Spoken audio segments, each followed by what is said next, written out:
Mais uma vez, Senhor, nós estamos aqui reunidos no nome do Senhor Jesus Cristo, com o nosso coração cheio de gratidão, depois de ter entregue essas canções e ter participado da leitura da Tua Palavra. Nós desejamos igualmente, Senhor, nos entregar a Ti em uma adoração verdadeira, agora ouvindo a Tua Palavra. Que seja, sobretudo, uma atividade real, profunda, ativa, não simplesmente passiva, mas com corações prontos e desejosos por aprender de Ti. Pedimos que em tudo o Senhor seja glorificado e a nossa alma receba a nutrição espiritual. Pedimos isso em Cristo Jesus. Amém. Romanos capítulo 16, meus irmãos, vamos abrir a palavra do Senhor. É o último capítulo da carta.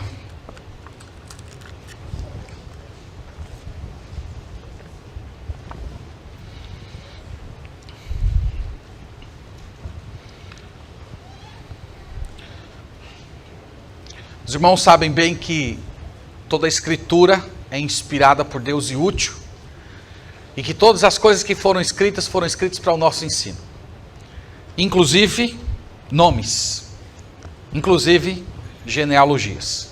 Elas não foram postas à toa na palavra do Senhor.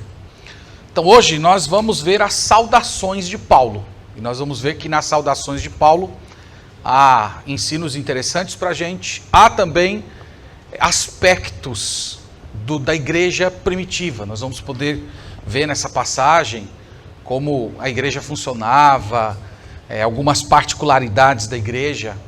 Vocês vão poder observar os afetos de Paulo, o modo como ele tão amorosamente se dirige a irmãos de diversos locais e igrejas e circunstâncias, e entender também um pouquinho do funcionamento da igreja primitiva. Então eu intitulei essa mensagem de Amigos, Obreiros e Cooperadores de Paulo.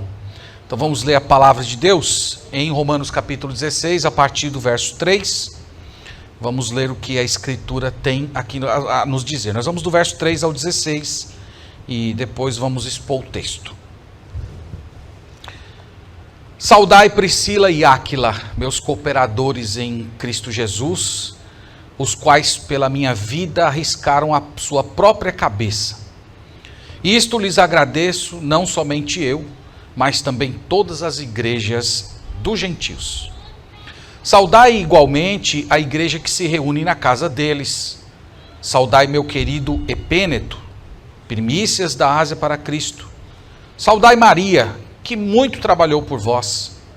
Saudai Andrônico e Júnias, meus parentes e companheiros de prisão, os quais são notáveis entre os apóstolos e estavam em Cristo antes de mim. Saudai Ampliato, meu dileto amigo no Senhor. Saudai Urbano, que é nosso cooperador em Cristo, e também meu amado Estaques. Saudai Apeles, aprovado em Cristo. Saudai os da casa de Aristóbulo. Saudai meu parente Herodião. Saudai os da casa de Narciso, que estão no Senhor. Saudai Trifena e Trifosa, as quais trabalhavam no Senhor. Saudai a estimada Pérside, que muito trabalhou no Senhor. Saudai Rufo, eleito no Senhor, e igualmente sua mãe, que tem sido mãe para mim. Saudai Assíncrito, Flegonte, Hermes, Pátrobas, Hermas e os irmãos que se reúnem com eles. Saudai Filólogo, Júlia, Nereu e sua irmã Olimpas, e todos os santos que se reúnem com eles. Saudai-vos uns aos outros com ósculo santo. Todas as igrejas de Cristo vos saúdam. Amém? Amém. Nós vamos, irmãos, olhar esse texto hoje, e eu separei esse texto em categorias. Eu não vou seguir exatamente a ordem que está aqui, mas eu peguei todos esses nomes e agrupei em algumas categorias, apenas para facilitar um pouco mais a nossa aproximação. Então, vamos começar com os obreiros. O que Paulo diz aqui a respeito dos obreiros? O primeiro casal de obreiros que ele cita está no verso 3. Ele fala de Priscila e Áquila. Priscila e Áquila são mencionados em Atos capítulo 18. Eles eram judeus que tiveram de sair de Roma por causa do decreto de Cláudio. Cláudio era o imperador romano que no ano 49 ele expulsou todos os judeus de Roma. E é provável que esse casal se converteu em Roma e depois do decreto de Cláudio eles se mudaram para Corinto e lá eles conheceram o apóstolo Paulo. E esse casal, junto com o apóstolo Paulo, eles fundaram uma pequena empresa, uma empresa de construção de tendas, e eles trabalhavam construindo tendas para se sustentar em Corinto. Esse é o casal Priscila e Áquila. Uma curiosidade a respeito desse casal é que nas 6 passagens às quais aparece o nome deles, sempre o nome de Priscila, pelo menos em 4 vezes, vem antes do nome de Áquila. E isso não era uma coisa muito comum na época. Alguns comentaristas dizem que seria talvez porque a Priscila tivesse aquela personalidade da típica mulher baiana, sabe? Aquela mulher que tem a personalidade dominante. Então seria alguma coisa assim. Outros dizem que ela poderia ter se convertido primeiro, ou tinha mais preparo, ou era mais dedicada. O fato é que nós não sabemos. E o apóstolo Paulo, irmãos, chamam eles no verso 3 de meus cooperadores. Eles ajudaram Paulo em Corinto, eles evangelizaram junto com ele. E quando Paulo se mudou para Éfeso, esse casal acompanhou Paulo pregando o evangelho, e lá eles instruíram o Apolo. Vocês devem lembrar disso, em Atos capítulo 19 é contada lá essa história. E no verso 4 diz que esse casal arriscou a própria cabeça para salvar Paulo. Olha aí o versículo 4.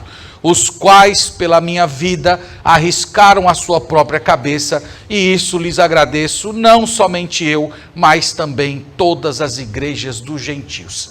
Infelizmente, irmãos, nós não temos esse relato no Novo Testamento, como é que isso ocorreu, mas o que nós sabemos é que de alguma maneira esse casal colocou a vida em perigo, eles se expuseram a uma situação de risco de morte para poder salvar a vida do apóstolo Paulo.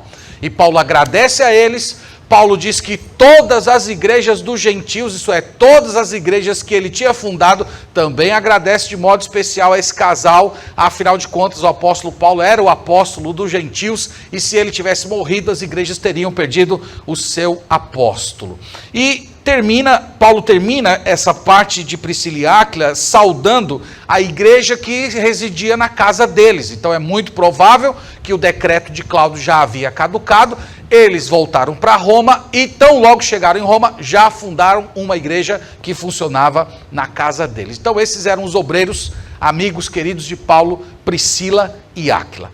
Temos mais obreiros aqui, versículo 7, olhe comigo, diz assim: saudai Andrônico e Júnias, meus parentes e companheiros de prisão, os quais são notáveis entre os apóstolos e estavam em Cristo antes de mim. Andrônico e Júnias eram também parceiros de Paulo no ministério. Eles eram parentes de Paulo, vocês estão vendo aí, o apóstolo Paulo tinha família. Eles se converteram antes do apóstolo Paulo, talvez na cidade de Jerusalém, sendo eles judeus. Eles teriam se convertido em Jerusalém, e eles estiveram presos junto com o apóstolo Paulo. Novamente, irmãos, infelizmente, não temos esse relato no Novo Testamento e nem na história da igreja. Agora, há 2 discussões a respeito desse verso que é importante a gente considerar. A primeira, se Júnias era mulher ou homem. Essa é a primeira discussão. A segunda é essa frase, que eles são notáveis entre os apóstolos. Essa frase significa que os apóstolos consideravam esses 2 notáveis, ou que eles eram apóstolos notáveis. Isso é importante, é uma discussão que tem nesse texto. As pessoas que defendem a ordenação de mulheres ao ministério, pegam esse texto e dizem o seguinte, que Júnias era uma mulher, e que ela foi a primeira apóstola da igreja. Eu queria dizer para vocês que eu acho muito estranho pronunciar apóstola, sabe? Um negócio que sai com muita resistência. Assim como bispa, queria aproveitar para dizer isso, tá? É só um parêntese.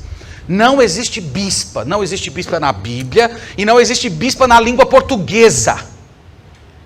Tá? O feminino de bispo é episcopisa, tá bom? Então nem na Bíblia nem na língua portuguesa não pronuncie mais esse nome, não assassine as escrituras e nem a nosso idioma. Então, irmãos, sobre essas questões levantadas sobre esse texto, primeiro, nós não temos certeza se Júnias era homem ou mulher. A literatura da época, quando você pega textos da época, o nome era tanto utilizado para falar de mulheres, tem literatura que apresenta isso, como também para homem. No caso de homem, Júnias era a contração do nome Junianus. E isso também tem na literatura antiga. Então nós não temos certeza. Paulo poderia ter utilizado Junianus contraído, assim como ele chamava Priscila, esposa de Áquila, em algumas passagens ele chama de Prisca. Isso era um costume, o apóstolo Paulo fez isso. Ele poderia ter feito aqui, mas nós não temos certeza. Quanto ao vocábulo apóstolo, tem duas coisas que tem que ser consideradas aqui. A primeira é que a palavra apóstolo, ela é usada de duas vezes no Novo Testamento, de duas maneiras no Novo Testamento. A primeira maneira é aquela comum, aquela que a gente já conhece, é para se referir ao ofício apostólico, aqueles 12 mais o apóstolo Paulo, que foram chamados por Jesus, discipulados pelo Senhor Jesus, que tinham autoridade revelacional sobre a igreja, que tinham todos os dons. Então a palavra apóstolo é usada para se referir aos 12, mais o apóstolo Paulo. 12, eu estou falando de Matias, que substituiu o Judas Iscariotes.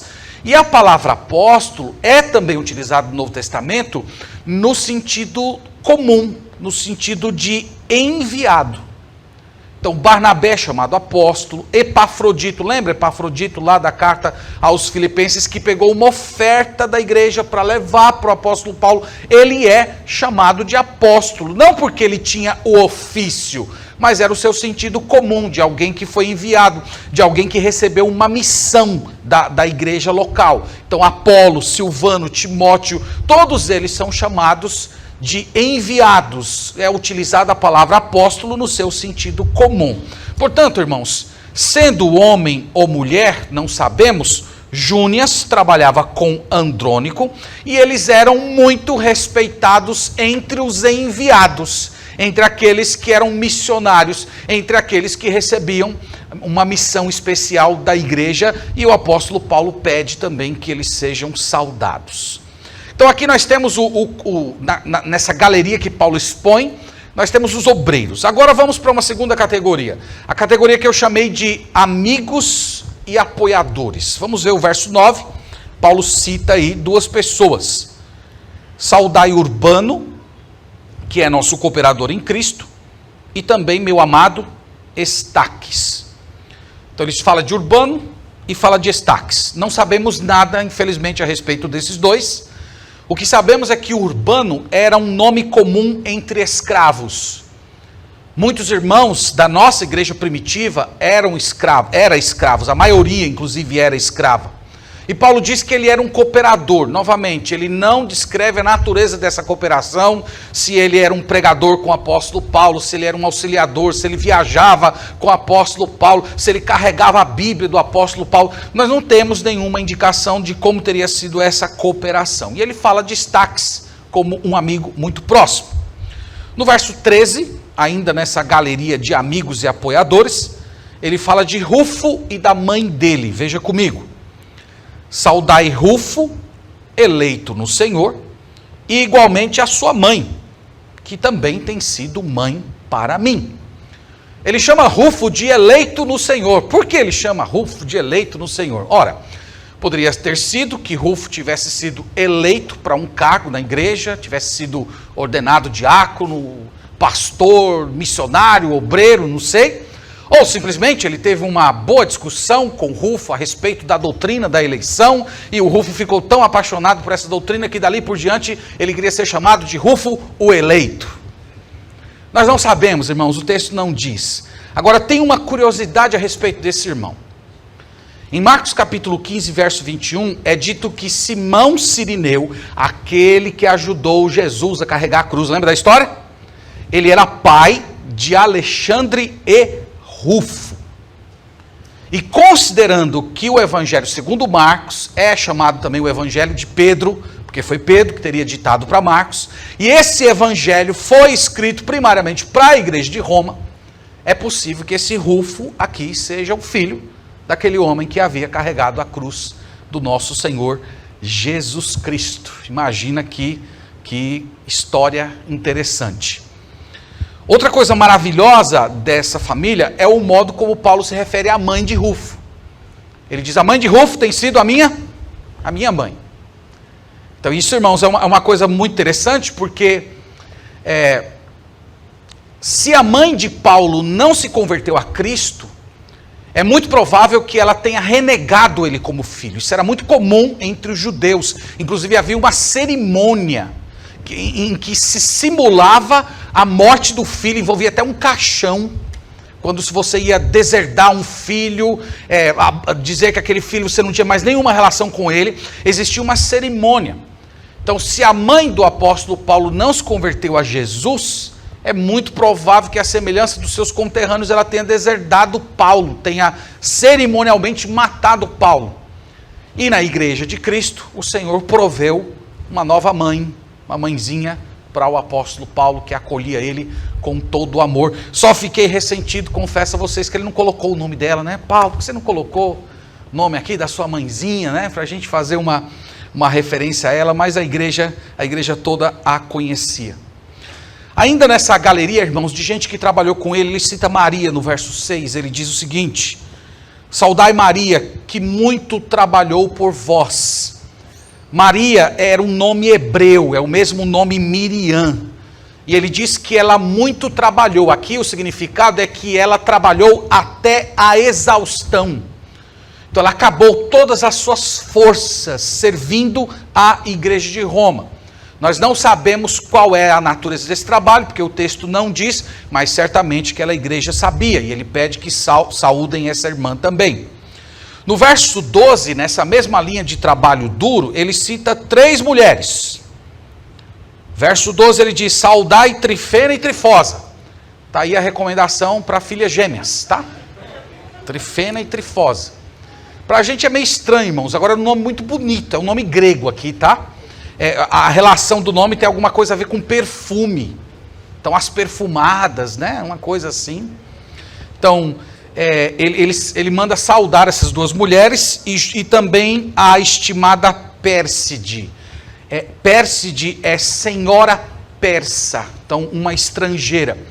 E ele fala delas como pessoas que trabalharam. Veja que ele fala das 2 irmãs, que elas trabalhavam no Senhor, e a Pérside como alguém que muito trabalhou no Senhor.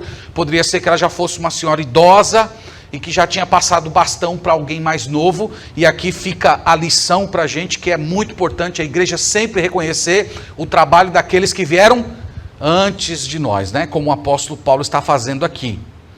No verso 8 ele cita um amigo, saudai Amplíato, meu dileto amigo no Senhor. Não sabemos quem ele é, mas o nome era um nome comum entre escravos. Então o apóstolo Paulo, o modo como Paulo se refere a ele, demonstra muito afeto, uma amizade muito leal. No verso 5, na segunda parte do verso 5, diz assim, saudai meu querido Epêneto, primícias da Ásia para Cristo. Então o primeiro convertido da Ásia, Paulo manda saudações, ele estava morando em Roma. E no verso 10, ele diz, saudai Apeles, aprovado em Cristo. Então, quando ele usa a expressão aprovado em Cristo, muito provavelmente esse irmão, ele sofreu uma grande tribulação, ele passou por um grande teste, e ele se comportou como crente, ele saiu daquela aprovação aprovado pela igreja, como se Paulo estivesse dizendo, olha para esse homem aí na igreja de Roma, ele é um homem confiável, ele foi aprovado, ele passou pelo fogo, e hoje em Cristo, ele honrou o nome de Cristo por meio do seu comportamento. Queira o Senhor que haja muitos desse na igreja de Deus. E tem uma terceira categoria, irmãos, que eu chamei de pessoas que fizeram da sua casa uma igreja, tá? Então é a terceira categoria. Os primeiros são Priscila e Áquila, nós já mencionamos. Mas no verso 14, ele fala aqui provavelmente uma família. Saudai Assíncrito, Flegonte, Hermes, Pátrobas, Hermas, e os irmãos que se reúnem com eles. Então, muito provavelmente, aqui era uma igreja que funcionava na casa desses irmãos. E aí o apóstolo Paulo está mandando saudações para eles. Da mesma forma, no verso 15, aqui nós temos quase certeza que é uma família. Saudai Filólogo, que seria o pai, Júlia, que seria a mãe, Nereu e sua irmã Olimpas, os filhos, e todos os santos que se reúnem com eles. Então vocês percebem que em Roma as pessoas haviam transformado as suas casas em igrejas. No versículo 10, na segunda parte do versículo 10, depois de falar de Apeles, ele diz o seguinte: saudai-os da casa de Aristóbulo. Havia, irmãos, um Aristóbulo que é mencionado na literatura romana, que era da família de Herodes Agripa. E isso mostra para a gente algo da igreja primitiva, que o evangelho já havia chegado nas altas classes, na nobreza romana. Nós não sabemos se o Aristóbulo se converteu a Cristo e estava dirigindo uma igreja na casa dele, ou se os escravos que estavam na casa dele haviam se convertido e transformado a casa do Aristóbulo numa pequena igreja. Nós não sabemos ao certo. No versículo 11, depois de falar do Herodião, que era o parente de Paulo, ele manda uma saudação para uma outra casa-igreja. Saudai-os da casa de Narciso, que estão no Senhor. Narciso, irmãos, era um outro nobre de Roma. Ele era parente do imperador. Então pode ser que ele tenha se convertido e havia uma igreja na casa dele, ou simplesmente que os seus escravos haviam se convertido e estavam fazendo da casa do Aristóbulo uma pequena igreja, uma igreja do Senhor. E ele termina, irmãos, toda essa sessão de saudações para diversos grupos com uma exortação. Está aí no verso 16. Ele diz o seguinte: saudai-vos uns aos outros com o ósculo santo. Todas as igrejas de Cristo vos saúdam. Saudai-vos uns aos outros com o beijo santo. O beijo santo, irmãos, era uma prática comum na igreja primitiva. Ele é citado em 1 Coríntios, 2 Coríntios, 1 Pedro. Esse beijo, ele não era um elemento do culto, ele era um elemento da cultura. É importante fazer essa separação. E Paulo chama de santo para dizer que esse beijo, ele estava muito mais ligado ao nosso amor em Cristo, representando essa união que nós temos em Cristo Jesus. No século II, o ósculo entrou para a liturgia da igreja, ele era chamado de o beijo da paz. Posteriormente ele foi retirado da igreja por causa dos abusos e continua sendo uma prática muito comum no Oriente. E é por não ser um elemento de culto, mas ser uma circunstância cultural, que nós não adotamos. Eu entendo que aqui o princípio é o princípio de uma saudação afetuosa. Nós temos que nos cumprimentar assim, de um modo santo e afetuoso. É assim que nós nos aproximamos uns dos outros, com pureza no coração. Então, sem más intenções, sem pensamentos e ações cobiçosas, nós nos aproximamos de um modo santo e, do outro lado, nós nos aproximamos de um modo afetuoso. Nós exprimimos por meio das nossas saudações que nós amamos as pessoas, que nós queremos bem as pessoas, que nós desejamos ter as pessoas perto, que são nossos irmãos amados.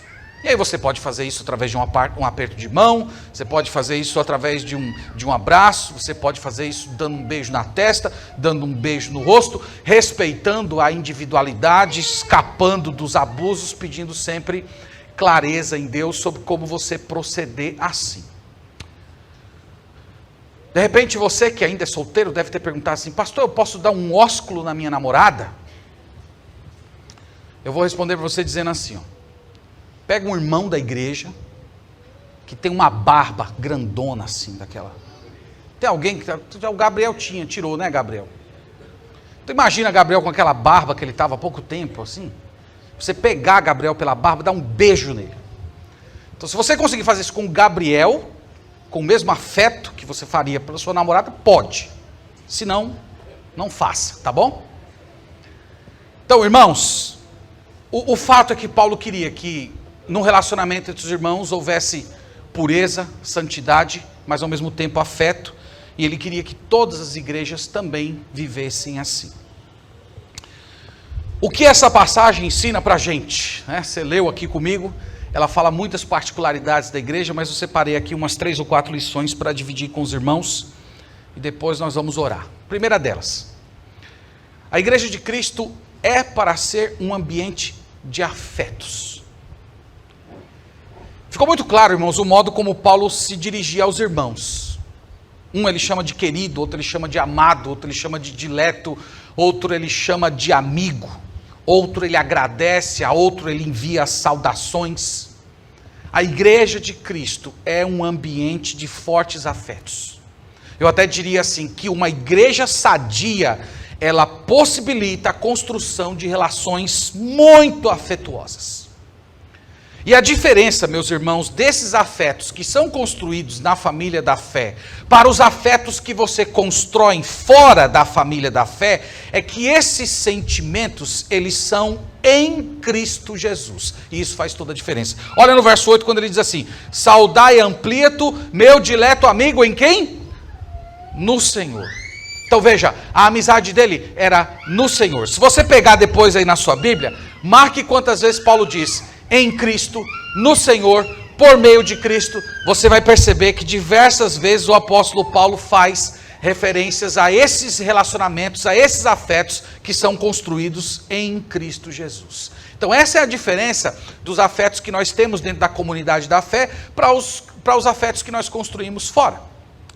Então eu sou pai de 3 filhos, esses filhos têm afeições por mim como pai. Mas essas afeições, elas não são eternas. Elas vão acabar. Quando nós estivermos no novo céu e na nova terra, meus filhos, os que hoje são meus filhos, me amarão, não mais como o pai deles, porque o afeto que eles têm de pai será totalmente direcionado para o Deus Pai. Mas os afetos da família da fé continuam. E é por isso que os afetos que são construídos no contexto da família da fé, eles ultrapassam em muito as nossas conexões que nós temos nesse mundo. Porque as que temos nesse mundo, elas têm data para acabar. Então a igreja de Cristo é um lugar de afetos. A igreja de Cristo é um lugar de afetos eternos. E é o Espírito Santo que aplica isso ao nosso coração, irmãos. Por isso que eu comecei a aplicação dizendo que esses afetos acontecem em igrejas sadias. Porque são naquelas comunidades saudáveis que o Espírito Santo vem e comunica a gente esse amor. É o Espírito Santo que enche a gente desse sentimento de amizade, de aproximação, que cria em você uma conexão de alma com uma pessoa que você não convive 24 horas por dia. Dito isso, eu queria dizer a você que está aqui ou está ouvindo, que se sente só, que não se sente amado, que vive com aquela sensação que ninguém se importa com você. De repente você não tem afeto de pai, de mãe, de irmãos, falta de amigos. Eu quero dizer a você que na igreja de Cristo tem tudo isso. Na igreja de Cristo existem todos esses afetos. Na igreja de Roma tinha uma mãezinha que o Senhor deu para o apóstolo Paulo. Na igreja de Cristo tem irmãos, tem amigos, tem companheiros, tem cooperadores, tem parceiros. Na igreja de Cristo há uma disposição enorme, irmãos, de possibilidade de construção de afetos e amizades. E é por isso que hoje você precisa permitir que o Espírito Santo envolva seu coração com o coração dos seus irmãos. E você vai ver que o amor de Cristo será derramado no seu coração por intermédio do amor desses irmãos. E você vai se sentir uma pessoa completa. Você não vai ter nenhuma carência afetiva. Essa é a primeira lição que nós aprendemos com os amigos de Paulo. A segunda é que a igreja também é para ser um lugar de cuidado. Paulo fala aqui, irmãos, de gente que arriscou a vida por ele. Ele fala de gente que foi para a cadeia dele. Ele fala da mãe de Rufo, que cuidava dele como se fosse um filho. A igreja é um lugar de cuidado. A igreja é para ser um ambiente em que nós abrimos os nossos corações para zelar pelo bem dos nossos irmãos.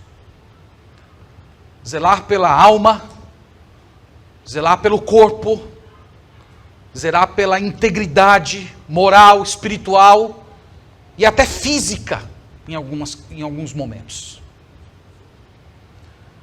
Eu passei um pouco por isso no meu primeiro ministério, em que uma jovem da igreja, pouco tempo tinha deixado de ser jovem, estava naquela transição de adolescente para jovem, ela veio me falar que estava sofrendo assédio do seu padrasto.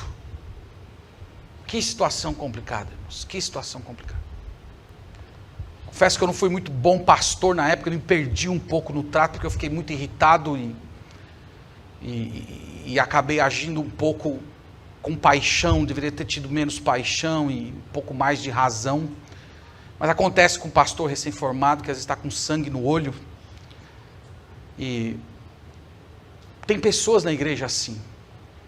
Mas com todos os meus equívocos, né, o Senhor salvou aquela moça. Ela não foi violentada como estava prestes a acontecer na história dela. E já estava aqui em Salvador, acho que tem uns 2 anos atrás, ela me escreveu. Até hoje ela me chama de pastor. E ela disse que ela escreveu para mim, mandando o convite do casamento dela, dizendo: olha, o Senhor, nosso Deus usou a vida do Senhor para salvar a minha pureza. Eu vou me casar semana que vem com o homem do Senhor. Deus usou sua vida. Isso, irmãos, são construções que acontecem dentro da igreja.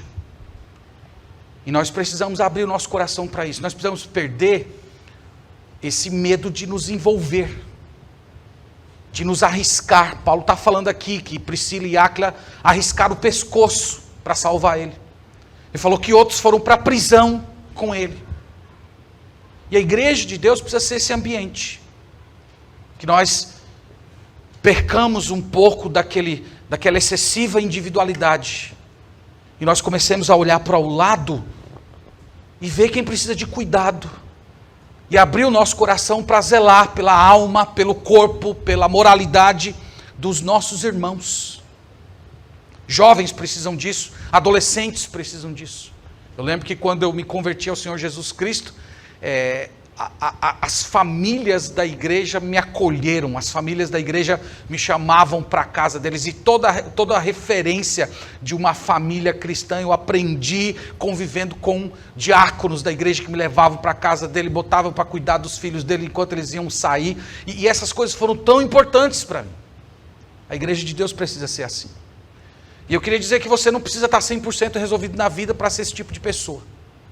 Você olha para si mesmo e diz: mas pastor, eu estou com tanto problema, eu estou conseguindo nem cuidar da minha vida direito. Mas irmãos, essa é a maravilha do Evangelho, é que Deus usa pessoas quebradas para socorrer gente necessitada. Essa é a maravilha do Evangelho. E nós, meus irmãos, fomos salvos para fora, nós fomos salvos para amar, e nós só encontramos sentido profundo na vida cristã quando nós nos doamos às pessoas. Então você faça isso, tome essa decisão de fazer isso, e você vai ver que Deus vai edificar o seu coração. O Espírito Santo de Deus vai ministrar a sua alma enquanto você está cuidando do povo do Senhor. Deus opera assim na igreja. Lembre-se disso. Abra o seu coração para ser a mãe de alguém, o pai de alguém, o amigo de alguém, aquele que socorre alguém. Faça isso. Terceira lição, irmãos, a igreja é para ser um lugar de serviço. Veja a galeria de crentes que apoiaram o ministério do apóstolo Paulo, é grande. Ele fala de famílias que abriram suas casas, ele fala de cooperadores diretos, ele fala de mulheres que trabalharam até exaustão para o bem da igreja. A questão aqui, irmãos, é: o que seria do apóstolo Paulo, o que seria do ministério do apóstolo Paulo sem esse exército de pessoas? A grande verdade, irmãos, é que o trabalho de Deus nunca é realizado por um único indivíduo. Não pode ser só pelo pastor, pelo diácono, não pode ser só pelo líder de ministério. O evangelho progride à medida que todos se envolvem. Então hoje, dá uma olhada aqui nessa galeria e veja com quem você se identifica. Quem é você aqui nessa galeria?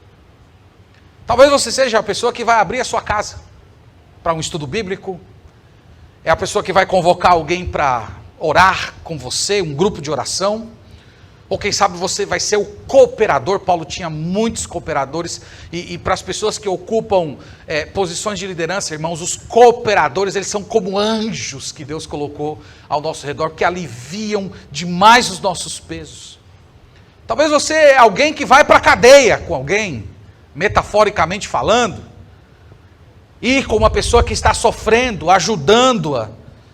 Ou você vai ser alguém que simplesmente leva uma palavra de encorajamento para quem está debaixo de forte pressão.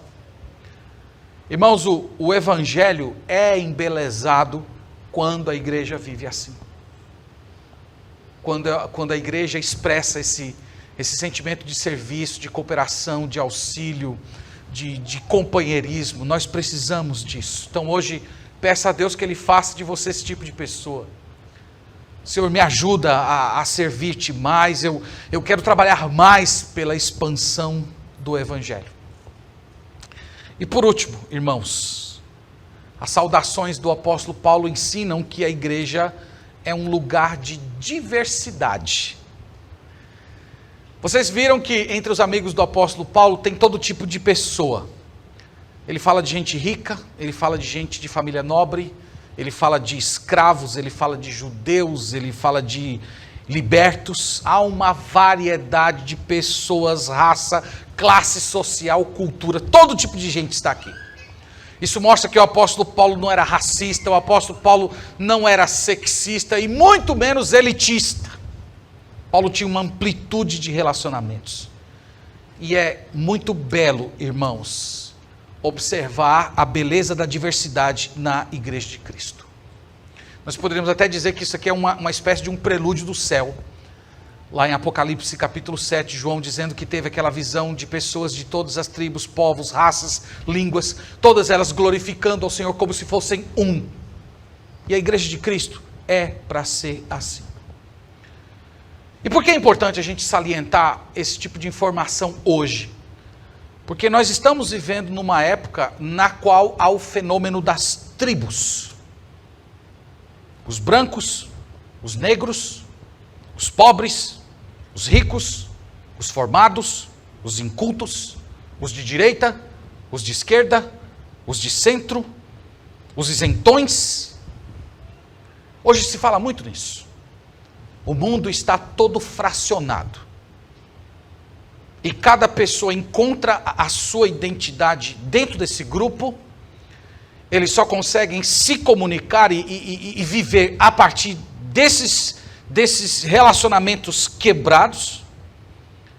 Então se fala que você tem que encontrar a sua tribo, e lá você ter a consciência que você pertence àquele grupo, encontrar o seu lugar de fala.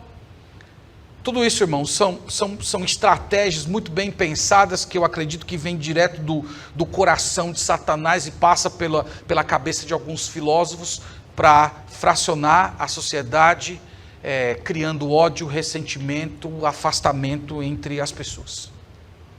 A igreja de Cristo não é assim. A igreja de Cristo é diversa.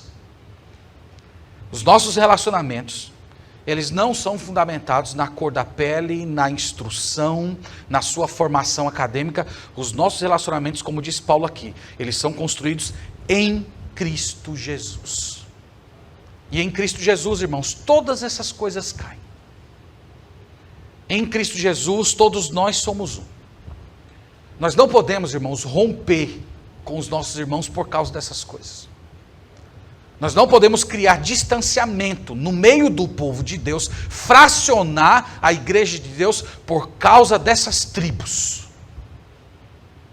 E eu estou falando isso porque todos vocês já devem estar percebendo o desenho político do nosso país para esse ano e para o ano que vem, né? Quem está assistindo televisão está vendo o que está acontecendo. Então nós temos um desenho que tudo indica que vai se transformar em realidade, de nós termos um ambiente que vai beirar a guerra civil no nosso país. E que vai criar divisões, inimizades entre famílias, entre amigos e entre igrejas também. Nós não podemos permitir que esse tipo de coisa aconteça. Nós somos o povo do Senhor, nós somos o povo eleito. O Senhor, irmãos, na sua sabedoria, ele decidiu formar a sua igreja a partir de uma diversidade de pensamentos, de formação, de raças. O Senhor decidiu pegar todos esses e unir no corpo dele como se fosse um. E nós temos que admirar essa diversidade, nós temos que amar essa diversidade e nós temos que lutar para que ela continue acontecendo na igreja, para que o ponto no qual todos nós sejamos unidos não sejam as nossas preferências individuais, mas o fato de que todos nós estamos em Cristo Jesus. Nós vimos na carta de Romanos, falamos muito que o apóstolo Paulo veio todo momento lutando contra aquela fissura que acontecia entre judeu convertido e gentil. E ele veio lutando todo o tempo para aproximar essas pessoas. Isso já existia nos tempos do apóstolo Paulo, não é diferente com a nossa época. Então vamos manter a unidade, admirar a unidade, perseverar na unidade, adorar ao Senhor a partir dessa diversidade que Ele formou para o seu povo. Então que Deus nos abençoe, irmãos, e que a nossa igreja seja uma igreja assim, uma igreja de cuidado, uma igreja de envolvimento, uma igreja em que nós construamos fortes afetos e uma igreja também da qual nós tenhamos unidade, apesar da nossa diversidade. Amém. Vamos orar. Agradecemos-te, Senhor, por mais uma vez ler a Sagrada Escritura e por, em passagens como essa, termos um verdadeiro tesouro escondido.